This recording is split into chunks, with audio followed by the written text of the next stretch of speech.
In the hierarchy of the Skystone clan, Kale was a shadow. He was not built like Grok, whose shoulders were as broad as a boulder and who could throw a spear with enough force to shatter bone. He did not have the lightning speed of Rorik, who could run down a wild horse on the open plains. Kale was of a slighter build, his hands better suited to the delicate work of flint knapping than the brutal, visceral reality of the hunt. In a world where a man's worth was measured by the meat he brought back, Kale felt his own value to be perilously low. Their lives were governed by the rhythm of the chase. The men would leave at dawn, their bodies painted with ochre and hope, their voices a low chant to the spirits of the beasts. They would return at dusk, sometimes jubilant, dragging the carcass of a deer or a wild boar, their return heralded by shouts of triumph. More often, they returned empty-handed, their faces grim, their bodies nursing new wounds. And sometimes a hunter would not return at all. Kale's most recent failure was still a fresh wound in his mind. They had cornered a large auroch in a narrow canyon. The beast, enraged and terrified, had charged.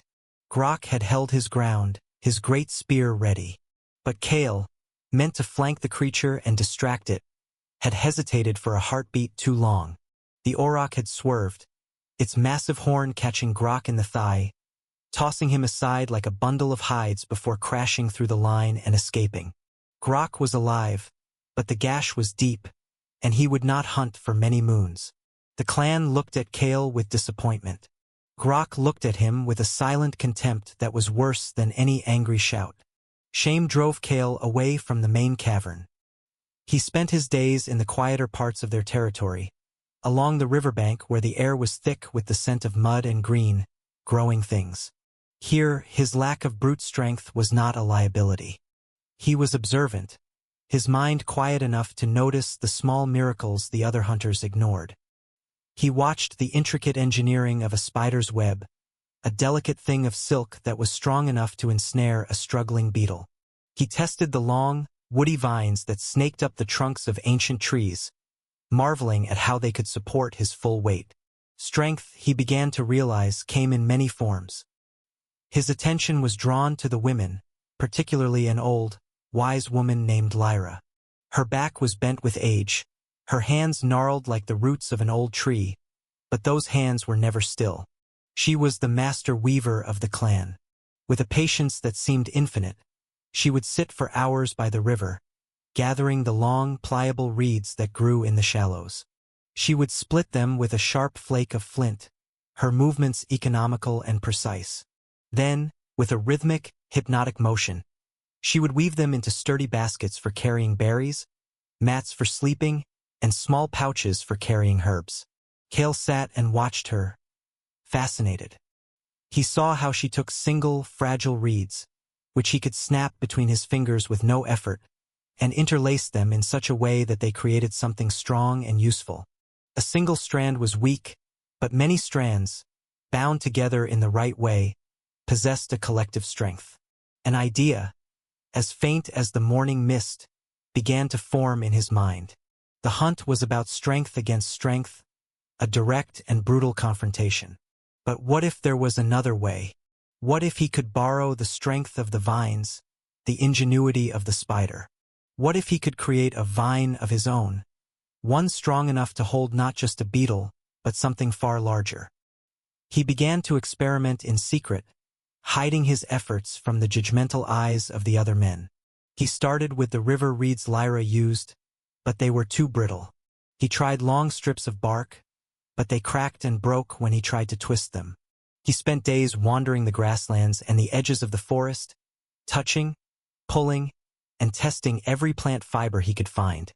He found his answer in an unexpected place, a patch of stinging nettles. While gathering herbs, he had accidentally brushed against them, and the sting had raised angry welts on his arm. In his frustration, he had tried to rip a plant from the ground, but the stalk was surprisingly tough.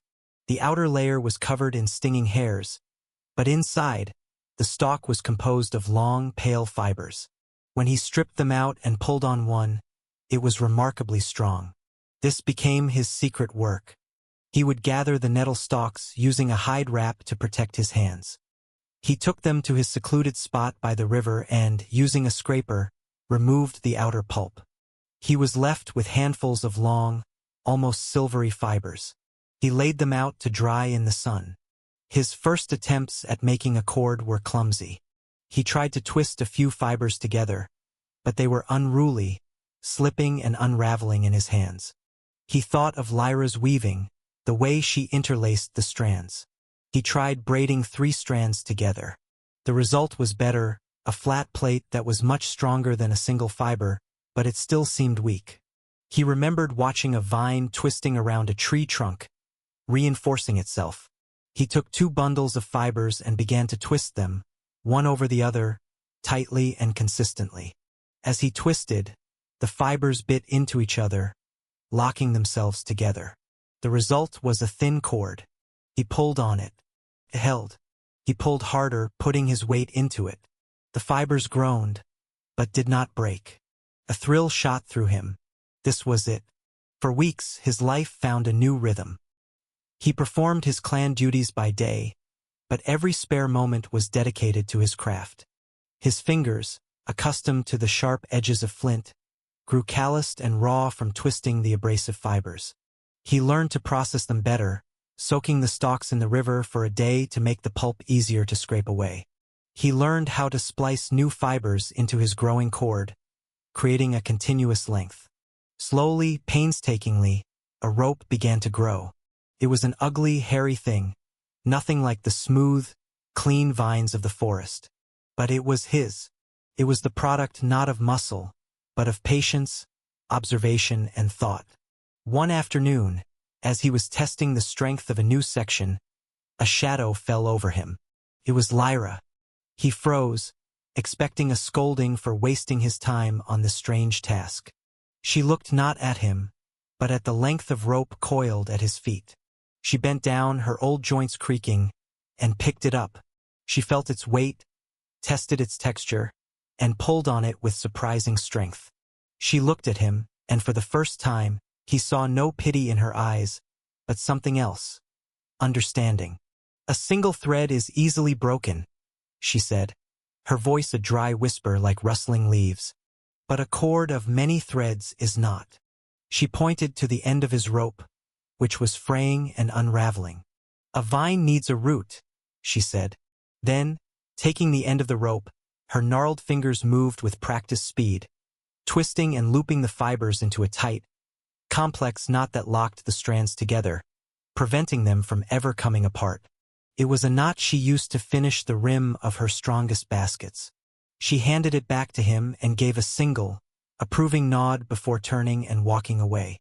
Cale stared at the knot, then at the length of his creation. It was the first moment of validation he had ever felt for his peculiar talents. He coiled his rope, its rough texture a comforting weight in his hands. He looked up from the riverbank, towards the high plains where the deer and the boar roamed. He still wasn't a hunter like Grok, but he held in his hands a new kind of strength, a new answer to the ancient question of survival. Possessing a rope was one thing, knowing what to do with it was another entirely. The concept of a trap, of catching an animal without the chase and the clash of spears, was alien to the Skystone clan. Hunting was an active, honorable struggle. Cale's idea of catching an animal with a quiet, waiting rope was met with confusion and, from the other young hunters, open ridicule. "Does Cale think the deer will tie itself up for him?" Rorik sneered, miming a deer tripping over its own feet. "The rope maker will catch only sleeping lizards." Grok, leaning heavily on a staff as his legs slowly healed, just shook his head. He saw Cale's rope as a symbol of his cowardice, a way to avoid the dangers of a real hunt. The pressure on Cale was immense. His idea had to work not just for his own pride, but to prove that there was more than one way to be strong. Cale ignored the taunts and returned to what he did best: observing. He spent days tracking not the animals themselves, but the paths they took. He saw that the herds were creatures of habit. They used the same trails to move between grazing lands and the river. They created narrow paths through dense thickets. It was in one of these paths that his plan began to solidify. He found a young, supple sapling growing beside a heavily used deer trail. It was strong, and when he bent it to the ground, it strained against his weight, desperate to spring back. This was the power he could use. This would be the muscle for his trap. His first attempt was a clumsy failure. He tied one end of his rope to the top of the bent sapling and made a simple, fixed loop on the other end, which he laid on the path. He propped the sapling down with a single, precariously balanced stick. He scattered some berries near the loop as bait. He was sure it would work. He returned the next morning, his heart full of nervous hope. From a distance, he saw the sapling was no longer bent. It had sprung. He ran forward, his heart pounding, only to find the trap empty. The loop of rope lay on the ground, the bait was gone, and there was no sign of a struggle. A small bird or a rodent had likely taken the berries and been quick enough to escape the clumsy loop. The jeers of the other hunters were louder that night around the fire. Kale's mighty trap was defeated by a mouse. Rorik laughed, and the others joined in. Kale's face burned with shame, but inside, his failure had only sharpened his focus. He had not been defeated. He had been taught a lesson. The trap needed to be faster. The trigger needed to be more sensitive. And the loop needed to be smarter. He went to see Lyra. He didn't speak of his trap, but asked her to show him her knots again. He watched her gnarled fingers as they wove and looped, creating knots for securing basket handles and tying mats together. Then she showed him a special knot she used for the drawstring of a gathering pouch. She made a loop, then threaded the rope back through a part of the knot itself. When she pulled the main line, the loop slid shut, tightening smoothly and quickly. A jolt went through Kale. A tightening loop. A slip knot. He spent the next 2 days crafting his new trap. He found a better location, a narrow game trail that passed between 2 large rocks, a place where a deer would have to step carefully. He chose a stronger, whippier sapling. He spent hours creating the trigger, a complex arrangement of 3 sticks that would hold under the immense tension of the sapling but would collapse with the slightest nudge. Finally, he fashioned the loop. Using Lyra's slipknot, he created a wide, inviting circle of rope. He dug a shallow depression in the path and carefully laid the loop inside, camouflaging it with a delicate covering of leaves and dust. He rubbed the rope and the trigger sticks with mud and crushed leaves to mask his human scent. When he was finished, the trap was nearly invisible. It was a silent, patient hunter, waiting in the path. For 3 days, nothing happened. The clan's supply of dried meat was dwindling, and the hunters were preparing for a risky chase into the high plains. Grok shot Kale a look of pity. "Your games are over, boy. Tomorrow you hunt with the men. We need spears, not daydreams." That night, Kale could not sleep. Failure felt like a heavy stone in his gut. Before the first light of dawn, while the others still slept, he slipped out of the cavern and made his way to the trap site, wanting to dismantle his folly before anyone else could see it. As he approached the 2 rocks, his heart sank. The sapling was no longer bent to the ground. It stood straight and tall, quivering slightly in the morning air. His trap had been sprung again. He braced himself for the sight of an empty, mocking loop. But this time was different. The rope was not lying slack on the ground. It was pulled taut, vibrating with tension, leading from the top of the sapling down into the path. And there, caught by its hind leg, was a large male deer. It had been hoisted partially off the ground and was exhausted from a long night of struggle. It lay on its side, breathing heavily, unable to fight any longer. Kale stared, his breath caught in his throat. It had worked. He had done it. A storm of emotions washed over him: disbelief, triumph, relief. He had caught a deer larger than any he could have hoped to bring down with a spear. And he had done it without a chase, without a fight, without a single hunter being put in danger. He let out a shout, not of victory, but of pure, unadulterated joy. He ran back to the cavern, his voice echoing through the morning stillness. "I have it! I have it! A deer!" The clan emerged, sleepy and confused, and followed his frantic gestures. When they reached the trap site, They stopped in stunned silence. Rorik's jaw hung open. The other hunters stared, first at the deer, then at the rope, then at Kale, their expressions of ridicule transforming into disbelief, and then into awe. Grok limped forward, leaning on his staff. He examined the scene carefully, the taut rope, the clever slip knot holding the deer's leg fast, the ingenious trigger mechanism now scattered on the ground.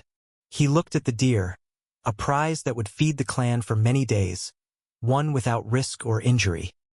He then looked at Kale, and for the first time, the contempt was gone from his eyes. It was replaced by a deep, undeniable respect. "Show me," Grok said, his voice a low rumble. "Show me how you weave the vines."